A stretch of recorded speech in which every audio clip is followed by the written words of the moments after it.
Hey guys, cannedcream here, and I wanted to do another quick rambling video for you here today about a topic that popped into my head a couple days ago that has kind of been floating around up there in my brain space for a while now.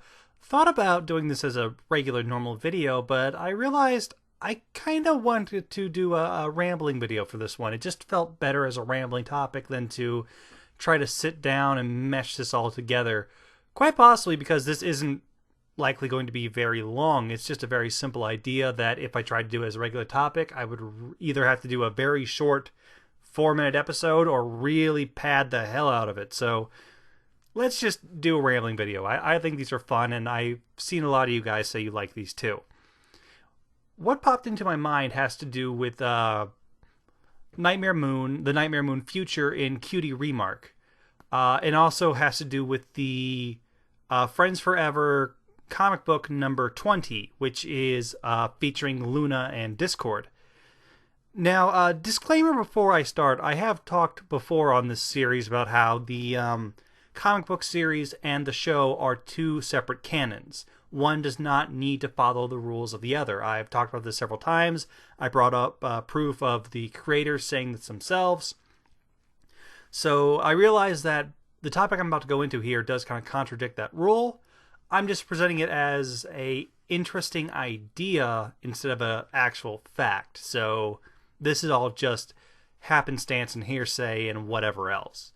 But in the Friends Forever comic, which I have open right here next to me because I want to quote a line here. Luna is inside Discord's dream, and what she says to him is, "Discord, can't you even take a post-hypnotic suggestion? When most ponies are asleep, they'll accept whatever I tell them. They'll let me make the rules." What's interesting about that is what that might have to do with the Nightmare Moon future in Cutie Remark. What I'm thinking here is we never really saw Nightmare Moon being Nightmare Moon originally. How it went down, according to Princess Twilight Sparkle in that episode, Luna turned into Nightmare Moon, and within maybe 20 to 25 minutes, Celestia had her banished onto the moon. There was no real explanation of how much of her powers as Luna she still had. So let's assume that she has all of the power she has as Luna, only amplified by dark magic, and B, assume what's happening in this comic book is also true to real life, that when Luna does go into another pony's dreams, they do accept whatever she tells them as the truth. Do you kind of see what I'm getting at here? That might explain the Nightmare Moon future, why everyone seemed to follow her so fervently, why she had such a loyal selection of guards, including Rainbow Dash herself, the element of loyalty now loyal to her, in what was, maybe a year and a half of rule, if we're being generous. Maybe she was using her dream powers to go into pony sleep and placing subliminal messages into their minds telling them to don't care about Celestia anymore, worship me as your new goddess. That's kind of scary, isn't it? I mean, it's like the Freddy Krueger thing. You have to sleep at some point. You can't avoid that.